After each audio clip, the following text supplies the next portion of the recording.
Assalamualaikum warahmatullahi wabarakatuh. Nama saya Rika Widiawati, NPM 2001020014. Nah, bagaimana dengan materi saya yang kemarin?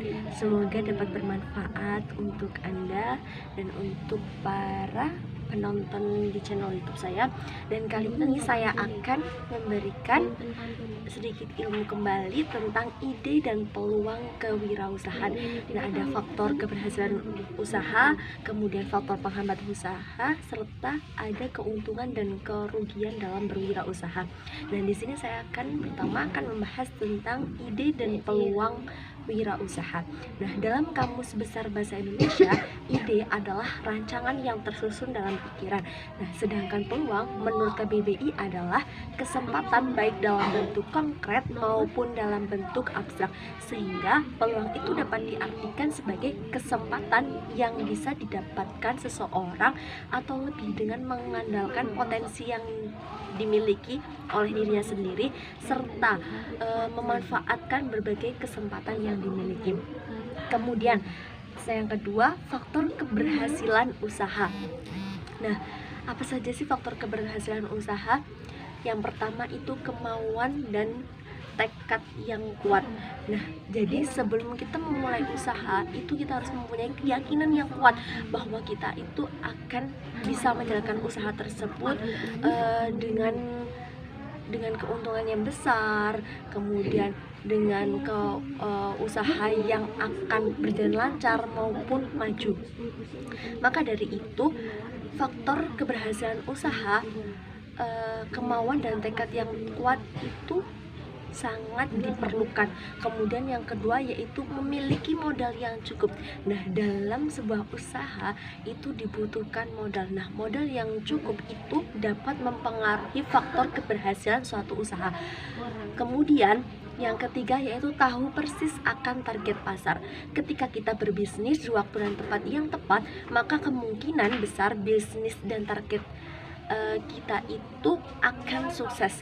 Lain halnya jika kita dalam berwirausaha target dan pasar itu kita salah, maka kemungkinan keberhasilan itu akan kecil.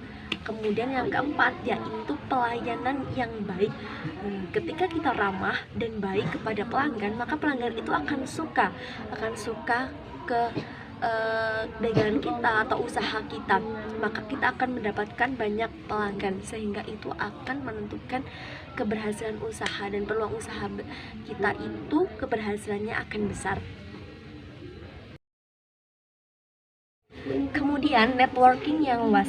Dengan networking atau jaringan yang luas akan membuat usaha kita itu dikenal banyak orang. Misalnya nih, kita memanfaatkan media internet dengan HP atau laptop. Nah, kita akan menyebarkan usaha kita lewat online atau jaringan networking yang luas, maka usaha yang kita jalani itu akan dikenal oleh banyak orang. Kemudian pemasaran yang efektif. Nah, mempengaruhi kesuksesan sebuah usaha. Pemasaran efektif ini sangat mempengaruhi. Tentu dibutuhkan marketing yang kuat untuk menjangkau pasar yang diinginkan. Kemudian terus melakukan inovasi. Jadi kita harus mengikuti nih perkembangan tren zaman sekarang ya, misalnya yang disukai oleh anak muda atau target di pasar-pasaran itu di zaman sekarang itu apa, maka kita harus melakukan inovasi. Nah, inovasi tersebut akan menentukan keberhasilan usaha kita. Nah, kemudian selain faktor keberhasilan usaha, nah dalam usaha kita juga akan menemui penghambatnya. Nah, apa saja sih faktor penghambat usaha itu? Yang pertama itu tidak kompeten dalam hal manajerial. Kemudian yang kedua yaitu kurang berpengalaman baik dalam teknik, memvisualisasikan usaha, mengkoordinasikan, mengelola sumber daya manusia maupun mengintegrasikan operasi perusahaan. Nah, kemudian kurang dapat mengendalikan keuangan.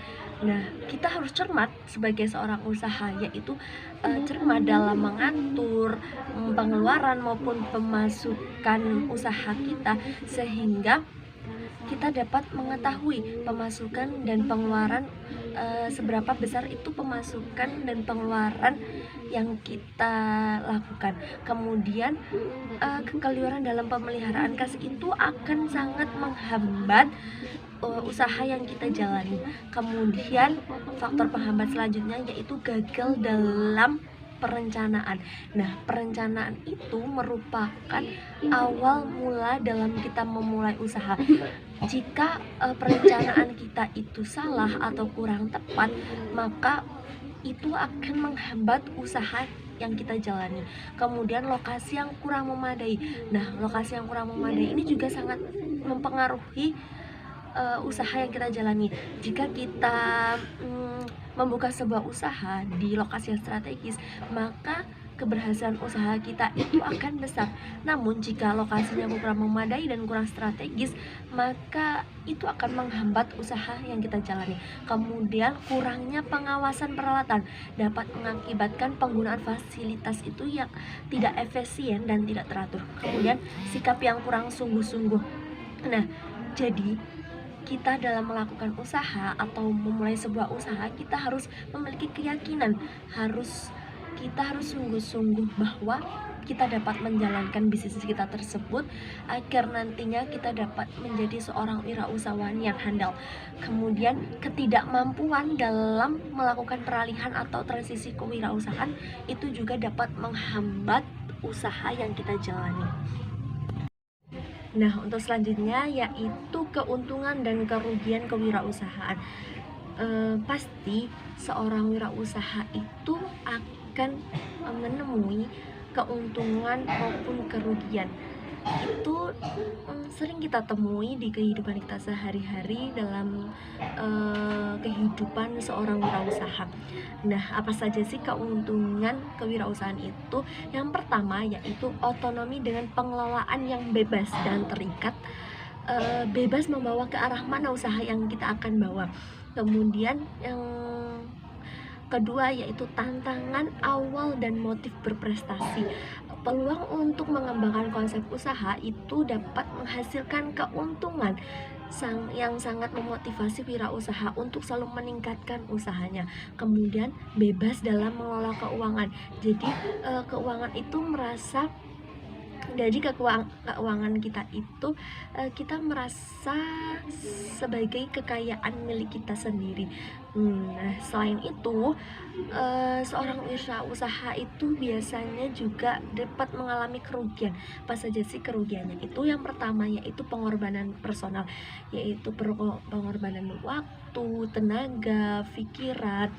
Nah, kemudian beban tanggung jawab. Nah, beban tanggung jawab ini yaitu seorang wirausahawan itu biasanya memiliki rasa tanggung jawab yang besar bahwa ia harus mengembangkan maupun memajukan usaha itu dengan sungguh-sungguh, dengan tekad yang kuat, sehingga itu dapat menjadi beban tanggung jawab seorang wirausaha. Selain itu seperti keuangan maupun pelayanan itu juga menjadi tanggung jawab seorang wirausaha. Kemudian kecilnya margin dan keuntungan yang kecil dan kemungkinan itu dapat gagal. Nah, itulah tadi pembahasan yang saya berikan. Semoga bermanfaat untuk saya dan untuk kita semua. Kurang lebihnya saya mohon maaf, kepada Allah saya mohon ampun. Saya akhiri, wassalamualaikum warahmatullahi wabarakatuh.